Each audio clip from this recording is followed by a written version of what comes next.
Nos acompaña aquí en los estudios el doctor César Nagasaki. Él es abogado, bueno, tiene varios patrocinados importantes, pero en este caso lo es del ingeniero Alberto Fujimori. Como ustedes saben, la Corte Interamericana de Derechos Humanos ha requerido al Estado peruano suspender la liberación del ingeniero Fujimori, que debía producirse supuestamente en unas horas. Esto hasta que, lo que dice exactamente, voy a leer el texto, dice: requerir al Estado peruano que, para garantizar el derecho de acceso a la justicia de las víctimas de los casos Barrios Altos y La Cantuta, se abstenga de ejecutar la orden del Tribunal Constitucional del Perú de disponer la libertad de Alberto Fujimori hasta tanto este Tribunal Internacional pueda decidir sobre la solicitud de medidas provisionales en el 147 periodo ordinario de sesiones. Eso es lo que dice, y sobre eso vamos a conversar con el doctor Nagasaki. ¿Cómo está, doctor? Buenas noches. Buenas noches, Mario. Gracias por acompañarnos aquí en los estudios. A ti por la invitación. Bien, ¿cómo ha tomado usted conocimiento de este pronunciamiento? Igual que tú. Por las noticias, sencillamente. El comunicado oficial, pero era previsible. Es oficial, es decir, esto de acá no sí, es... el comunicado es oficial, sin duda alguna. Lo primero que hay que aclarar es que no se trata de una medida cautelar como conocemos nosotros, prisión preventiva, comparecencia, o como lo llaman en el procedimiento de la Corte, una medida provisional. Esta es una medida de urgencia que adopta solo el presidente, todavía no la Corte. El presidente tiene, en casos de extrema urgencia y grave daño, él puede adoptar estas medidas excepcionalísimas, que esa sería la primera gran pregunta, ¿dónde hay esa extrema urgencia? Eso es lo que ha sucedido, tiene que ser notificada a la Corte Suprema, y la Corte Suprema es la llamada a decidir si acatará o no esta medida. Sí, en primer lugar, ¿se conocen otros casos en los que el presidente, este u otro, de la Corte Interamericana ha dispuesto medidas análogas? Hay algunos casos, sí, por ejemplo, no es el único, y las condiciones son extrema urgencia e daño irreparable. Ayer justo le enviamos, porque evidentemente le dieron 10 días al gobierno peruano para que informe. Es seguro que no ha informado nada, y si algo no ha informado es que hace 3 días en sede nacional ya se ha dictado comparecencia con restricciones e impedimento de salida del país por 18 meses, que a nuestro criterio, como lo hemos hecho ayer a conocer a la Corte, sería más que suficiente para satisfacer estos días que faltan hasta el 6 de abril, en que se evaluará el tema de fondo. ¿Usted cree que si hubiese estado informada la Corte, podría haberse abstenido de este pronunciamiento del presidente? Porque, digamos, puede no habérsele informado oficialmente, pero de seguro que conocían la noticia, ¿no? Voy a ponerme... Hay dos maneras de ver la Corte Interamericana. Seguir creyendo que cumple el Pacto de San José de Costa Rica, como muchos críticos dicen en la región, que se ha vuelto un tribunal político o ideológico. Yo me quedo con lo jurídico. No creo que, si ha leído que tiene 83 años, la patología actual que lo hace vivir oxígeno dependiente, y las dos medidas que se han dictado con nuestra conformidad, la urgencia sería bien difícil de establecer. Por eso prefiero pensar que lo han inducido al presidente por falta de información, porque el Perú, el gobierno, que es el llamado a defender las sentencias, ya dijo oficialmente que va a sabotear la sentencia del Tribunal Constitucional, ¿no? Lo ha dicho el presidente, lo ha dicho el premier y lo ha dicho el viceministro. ¿Y cómo podía el Ejecutivo sabotear esa sentencia? Porque no tenía mucho margen de juego, digamos, ¿no?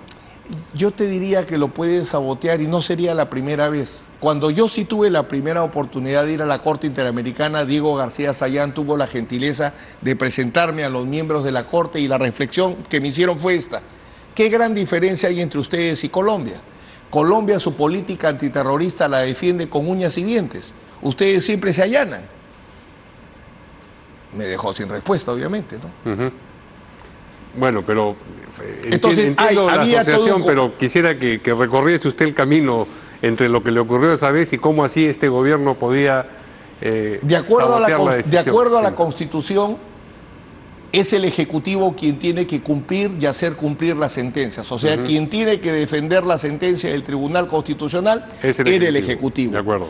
Pedí públicamente y daba margen el comunicado de la Corte del requerimiento de informe de 10 días, que no sea el gobierno, sino que sea el mismo Tribunal Constitucional. ¿Quién mejor que el Tribunal Constitucional para explicar su decisión? Sí. Yo me temo que si ahorita pudiéramos averiguar si alguien ha respondido dentro de estos 10 días que se vencieron la semana pasada, yo creo que no han respondido, o que si respondieron de hecho que no han dicho que se acaba de dictar comparecencia e impedimento de salida, o omisión de información completa o información sesgada, pero que el gobierno, ojo que en la audiencia hubo procurador, en la audiencia del caso Pativilca donde se dieron las medidas cautelares, había un procurador que no tiene por qué intervenir, porque él interviene solo en reparación civil. Lo dejaron intervenir, o sea, la Procuraduría Pública está totalmente informada. Si se lo ha informado a la Corte Interamericana, yo tengo grandes dudas, ¿no? Ahora, a propósito de lo que ha ocurrido, emitido que fue el pronunciamiento, esto se cumple inexorablemente. Si fuese una medida provisional, o sea, una medida cautelar, como le llamamos en sede interna, no tendría ninguna duda. Pero siendo una medida de urgencia dictada solo por el presidente de la Corte, si es que eso es admisible en el procedimiento peruano, lo dejo en todo caso como un tema de análisis esta noche. ¿Quién va a resolver eso? La Corte Suprema de Justicia de la República. ¿Cuándo? Una vez que sea notificada. Es decir, cuando por ejemplo, ahí viene un primer tema. Sí. Ya se ha vuelto costumbre, hasta el mismo tribunal tiene esta mala costumbre que dice, dentro de 10 días voy a sentenciar en este sentido. Sí. Pero ese comunicado no tiene efectos, por eso Fujimori no salió. Entonces, que ahora el presidente de la Corte comunique que va a dictar una medida de urgencia en los próximos días, porque no es una resolución propiamente dicha, es un comunicado. Pero mientras que no dicte la medida de urgencia no tiene efecto eso. Es lo jurídico, ¿no? Por eso es que lo dejo en signo de interrogación si la Corte Suprema va a aceptar con un comunicado dejar de cumplir una sentencia del Tribunal Constitucional, que de acuerdo a la Constitución y a la ley orgánica del Tribunal Constitucional se ejecuta sí o sí. Ahora, esto, digamos, tiene vigencia, esta decisión, si es que se oficializa, tiene vigencia hasta el 6, me decía usted fuera de cámara. Es lo que pide. Acabo de tomar nota con la lectura detallada que has ¿Puede hecho. explicar por qué esa vigencia corre hasta el 6? Porque es correcto. La Corte no trabaja todo el año. La Corte tiene periodos de audiencias. Está en periodo de audiencia. Y ya había agendado ver el caso Barrios Altos. No por el tema de la sentencia del Tribunal Constitucional, porque todavía no se daba. Pero ya lo tenía agendado para el día 6. Entonces, si lo iba a ver por temas menores, ahora que han restablecido los efectos del indulto humanitario, medida cautelar, de hecho que el 6 sí o sí se va a ver todo el tema, ¿no? ¿Se ve y se resuelve, usted cree? Sí. No, que se ve el mismo día, sí. Que se dicte ahí mismo la audiencia, si me baso cuando dejaron sin efecto el indulto, creo que se toma sus días, ¿no? Por la complejidad, porque nunca se ha tratado el tema del indulto humanitario en la Corte Interamericana. Pero, digamos, anuncia en alguna medida este pronunciamiento del presidente de la Corte, sugiere por dónde puede ir el pronunciamiento final de toda ella, de toda la Corte. Si bien es cierto, lo primero que tengo que vencer es el defecto estructural que en el proceso de la Corte interviene la Comisión como fiscal, la Comisión Interamericana, las víctimas, el Estado como demandado, pero las personas de carne y hueso que se afectan no las dejan intervenir. Hasta ahora no he logrado comprender por qué. Si logro vencer eso, que nos escuchen, lo que propondremos es lo siguiente. Cuando la Corte dictó sentencia, dijo que en un proceso de amparo, con intervención de médicos, se revise si había enfermedades que justificaban o no un indulto humanitario. Por razones que solo podrán explicar los abogados de las víctimas, eso no se hizo. Se inventaron un incidente de control de convencionalidad con un juez de ejecución penal que nos lleva al momento donde estamos. ¿Qué aspiro? Que la Corte diga: lo que yo dicté hace varios años no se ha cumplido. Cúmplase. El amparo con médicos y defínase. Eso es lo que aspiramos. Lo que yo le preguntaba es si este pronunciamiento del presidente de la Corte es una señal. Eso es lo que le estaba preguntando. Bueno, es una señal evidentemente de un sesgo ideológico. salvo que no tenga la información completa. Claro, ojo, a salvo eso. Hace un salvo momento eso. usted en la disyuntiva entre entender a la Corte como sesgada ideológicamente y respetuosa de los acuerdos de Costa Rica, se pronunció por esto último. Por lo último, pero por ahora lo me dice jurídico. que parecería que... Por eso es que precisé, ¿no? Salvo que no haya sido informado, ¿no? Yo confío en que no haya sido informado, porque no podría cumplir con los requisitos, ¿no? Extrema urgencia y daño irreparable. No lo podrías, no veo una forma jurídica que él pudiera decir que Alberto Fujimori, en las actuales condiciones, genera un gran peligro de irse del país, ya con estas dos medidas cautelares que se han dictado, ¿no? No hay forma. Ahora, esto quiere decir, si el pronunciamiento se hace oficial y no solamente un comunicado de prensa, que por lo menos de aquí al 6 el ingeniero Fujimori no sale. Es probable, es el escenario más probable. ¿Qué podría ocurrir que cambiase ese escenario?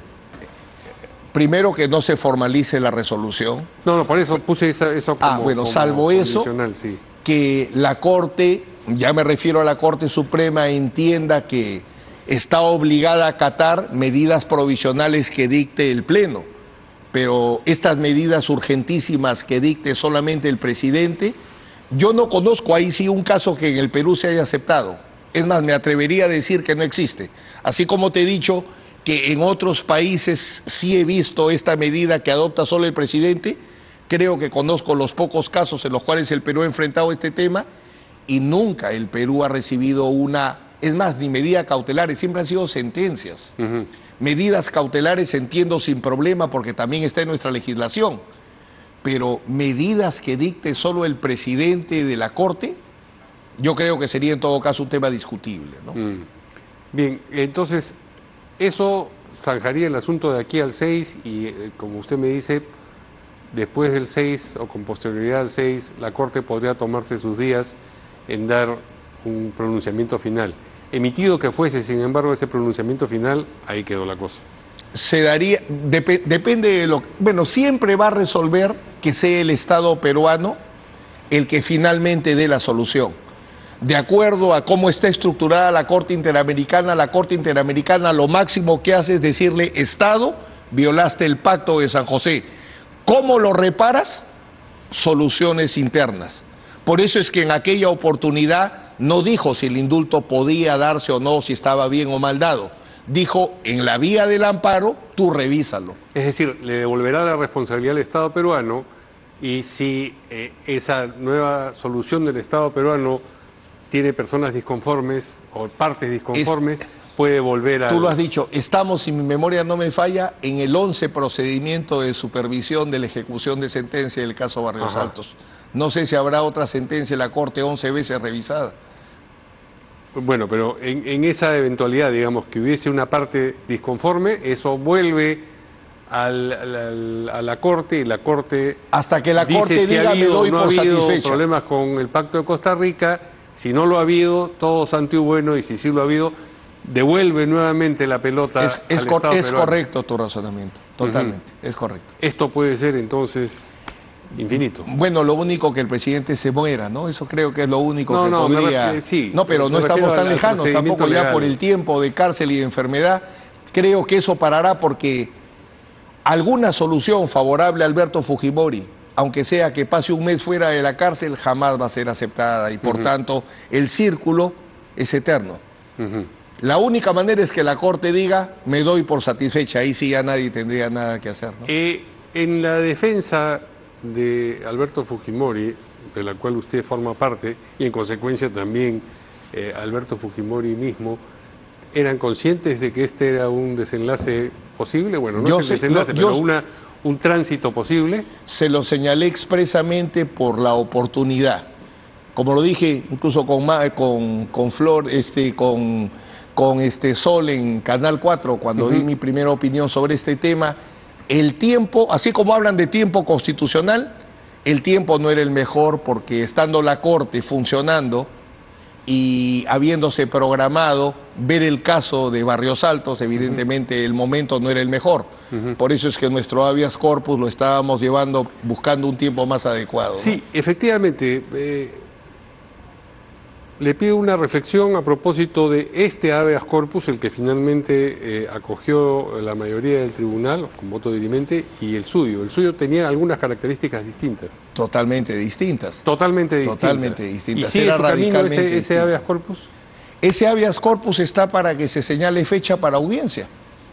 Incluso está en plena actividad porque el Tribunal Constitucional correctamente ha pedido el expediente del indulto humanitario para revisarlo y el expediente judicial de anulación del indulto. Y la reflexión que haga la Corte Interamericana con ocasión de lo que ha ocurrido con este habeas corpus, ¿no podría de alguna manera de carambola dejar sin efecto, digamos, las argumentaciones del suyo? Gracias a Dios, el habeas corpus es antiformalista, por tanto, los jueces constitucionales, si verifican la violación de un derecho fundamental, pueden utilizar cualquier argumento. Y el argumento utilizado es inatacable. Un juez de ejecución penal no tiene competencia para dejar sin efecto un acto de un presidente, menos un indulto humanitario. Ese argumento me parece indiscutible tanto en sede nacional como en sede de Corte Interamericana. Por eso el motivo de la excarcelación es absolutamente correcto. Respeta el Pacto de San José y respeta la Constitución. Y entonces, lo que se está objetando en este caso, ¿qué sería? ¿En la medida cautelar refieres? Sí. Bueno, en la medida cautelar, el presidente de la Corte Interamericana estima que hay una emergencia y si Fujimori sale mañana podría fugarse. Sí. Eso es la lógica para que se haya dictado esta medida cautelar. Y lo que las víctimas dicen es que el Tribunal Constitucional ha violado la sentencia que dio la Corte Interamericana. Claro, lo que tiene que verificar la Corte Interamericana es si la sentencia del TC violó lo que dijo en su momento. Volvamos al habeas corpus presentado por usted. Me dice que eso ya tiene fecha. Falta la fecha. Falta la fecha. Falta la fecha de audiencia. Pero tiene digamos, una ventana de tiempo en la que eso es verosímil que... Yo creo que el Tribunal Constitucional va a quedar a la expectativa de lo que suceda con la sentencia que ya emitió, ¿no? Sería lo más razonable. Muy bien. Bueno, muchas gracias al doctor César Nagasaki. Hay tantos otros temas a propósito de sus patrocinados, pero tendremos en otro momento. En otro momento. Este es un tema, una entrevista monográfica sobre este asunto. Gracias, Mario. Muchas gracias, buenas noches.